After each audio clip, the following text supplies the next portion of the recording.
queda de um elevador em um prédio em Porto Alegre no início dessa semana chamou a atenção para um assunto importante: a segurança em edificações. No ano passado foram estabelecidas normas para evitar acidentes e incêndios em edificações. E para falar mais sobre elas, que recebemos aqui no estúdio, Marcelo Caetano, professor de Engenharia Civil da Unicino. Seja bem-vindo à Conexão, tudo bem? Tudo Olá, bem, boa professor, tarde. tudo bem? Seja bem-vindo. Bom, a gente começa trazendo aí essa notícia desse acidente que aconteceu. Professor, são comuns acidentes em edificações? O que a gente pode entender sobre esse assunto?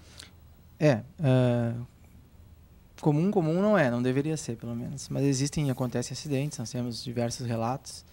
Elevadores assim não são tão comuns assim, porque a princípio tem os controles de segurança.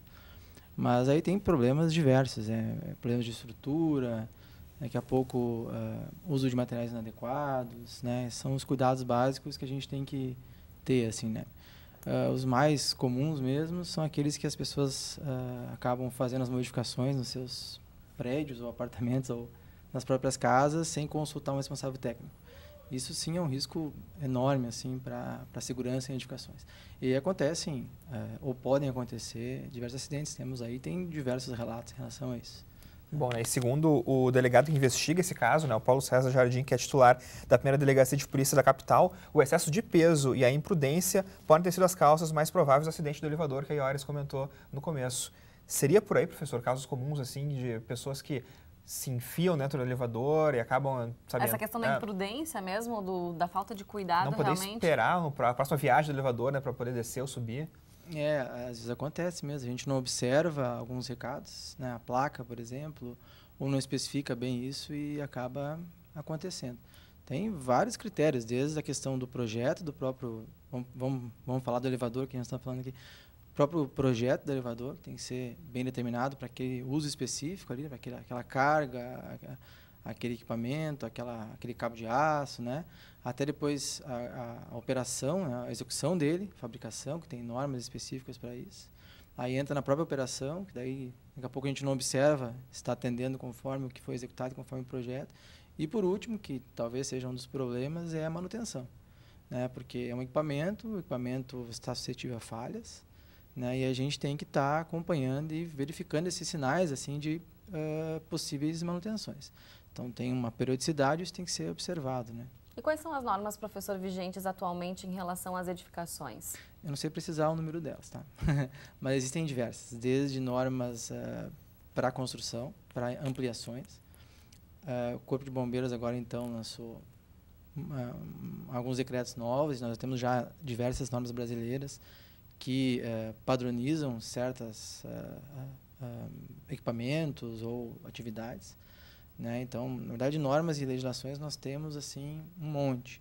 A questão é cumprir essas normas, né? E também a fiscalização. Até né? muitas vieram com essa questão também do incêndio na Boate Kiss, né? Que motivou muitas dessas modificações, né, professor? Tem esse fato, né? Quer dizer, precisou acontecer realmente para ter uma mudança, mas essa questão que o senhor comentou da fiscalização, que é bastante pertinente, com certeza, né? Então, como é que isso acontece? Como é que isso tem que acontecer, professor? Na parte de incêndio, né? Então, normalmente a gente encaminha um projeto para aprovação do órgão competente, que é o Corpo de Bombeiros. Eles avaliam, então, todo o projeto, vê se adequa às normas. O ponto principal disso, e está aí, vamos fazer o link com a legislação principal, é que qualquer projeto de engenharia, qualquer modificação que seja, tem que ser feita por um profissional habilitado. Isso é primordial. O primeiro item, a primeira norma, o órgão federal, lá o Conselho Federal, já determina isso em lei federal. A partir disso, ok, então essa pessoa faz um projeto de acordo com as normas. O Corpo de Bombeiros, então, tem essa visão do Corpo de Bombeiros de avaliar isso, né, verificar se está adequado conforme as normas e conforme o que eles estão usualmente, né, e daí a execução, né. Após a execução, então, vem a fiscalização dos bombeiros para ver se o que está no projeto foi executado daquela forma. E aí tem, então, a liberação do alvará para poder utilização. Aí, anualmente, então, nós temos esse processo de renovação. Porque, às vezes, em um ano, a gente modifica um monte de coisa. Bota uma parede, bota outro equipamento, tem outra ocupação. E esse um ano, né, na teoria, temos que encaminhar de novo, reaprovar. Então, os bombeiros vêm para fazer essa verificação para verificar se está de acordo de novo, se não está, e aí promover as alterações. Eu não conheço muito bem a rotina dos bombeiros, mas, a princípio, fiscalização mesmo as denúncias, então, eles vão fiscalizar. Tem denúncia de alguma falha do sistema, então aí eles vão fazer a verificação lá e daí vem notificação, né? Então, mais ou menos pelo que eu conheço, assim, é mais ou menos por aí. E tem algum sinal, professor, assim, para a pessoa para o usuário do elevador, por exemplo, já que a gente está falando bastante disso, né, para saber, assim, olha, esse elevador aqui não me parece que está muito bem, tem alguma coisa que a pessoa pode ver, assim, para não pegar aquele elevador, né, para não correr esse risco? Alguns sinais de alerta dentro dessa edificação, enfim, rachaduras, enfim, no prédio, esse tipo de coisa que a pessoa pode também tomar cuidado e perceber que pode ter alguma coisa errada. O elevador, assim, a primeira coisa é observar a placa lá de acesso. Tem, sei lá, 12 pessoas, gente, é 12 pessoas. Tantos quilos, é tantos quilos, né, mais ou menos, 12 pessoas, acabou, não tem que botar mais um, né, esse é o primeiro item. O segundo item é que, normalmente, os elevadores, se vocês olharem, tem lá uma tarjinha com a última manutenção, né? Então, tem que verificar se está de acordo com aquela manutenção, né? A princípio, a gente tem que confiar nas pessoas que estão gerenciando aquele edifício, seja comercial, residencial, mas tem essas questões. Uma outra preocupação é quando, às vezes, o elevador ele para no andar, ele para um pouco abaixo, um pouco acima. Quer dizer que alguma coisa não está exatamente como deveria. E aí, então, cabe uma comunicação ao zelador ou a pessoa para ele poder, então, chamar a manutenção, verificar esse, né? Então, são alguns itens assim básicos.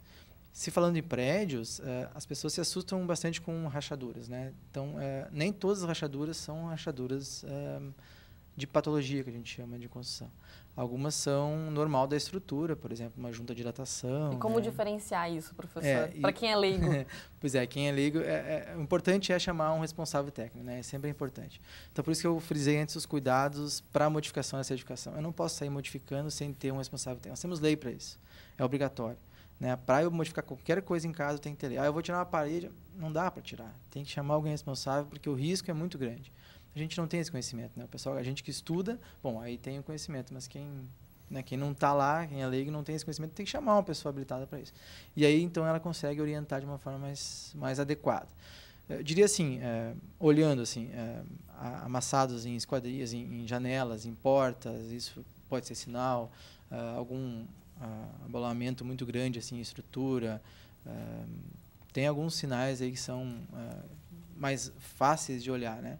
Mas, no geral, a orientação é que chame um especialista mesmo para fazer essa verificação. Bom, todo cuidado é pouco, com certeza, né? E a gente espera que não aconteçam mais tantos acidentes voltados para esse assunto. Professor, muito obrigada pela presença, pelas informações. Até o próximo encontro. Tá. Tchau, muito obrigada. Obrigado. Valeu.